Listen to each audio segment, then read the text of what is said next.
When I moved here, this was the tail end of an airport runway. So yeah, we would be right in direct traffic of planes. Arlington used to have a strawberry festival every year in the spring, and we would have parade, and we would have like a strawberry queen, and then that went away and they changed it to Arlington in April.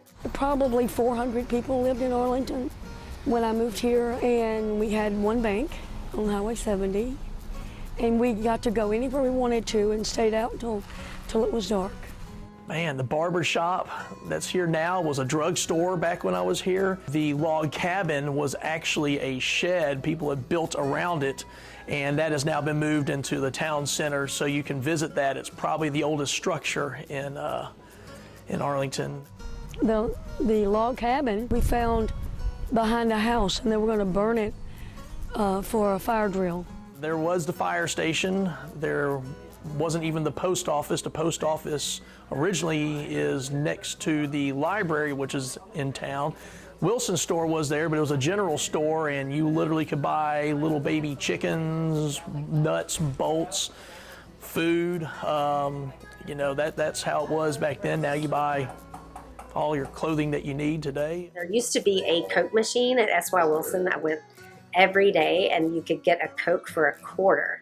So I would walk from my house to S.Y. Wilson's and get my Coke for a quarter, and then I'd go to the little drugstore, which is now, well, it was Classic Trends, and now it's changing to something else, and I would get a candy bar for 50 cents. Wilson's, what's cool about that, if you go in there, it might be a clothing store and sports activity store today, but they actually have kept most of that interior intact. So you kind of look up and around and you'll see that there's multiple levels to that store, and that's how they did their buildings back then. It's pretty neat that they've kind of repurposed that. This is the post office.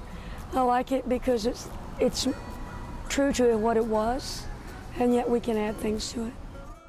The post office we found on the other side of the railroad track and took it apart, brought it up here, and put it on this is town property.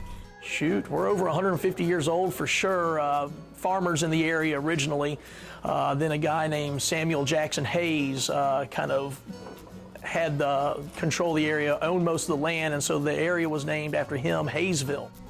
The blacksmith shop we recreated, it's from some of the old wood. We had saved the wood. Sam Wilson had done that. He had saved the wood from it, and we were able to use a lot of the original wood. Back to the blacksmith shop, a lot of people might not know that actually fell down when a train went by many years ago, probably over 20 years ago now, and it has been rebuilt to its specifications. Arlington has always been a home to many people and will continue to be for years to come.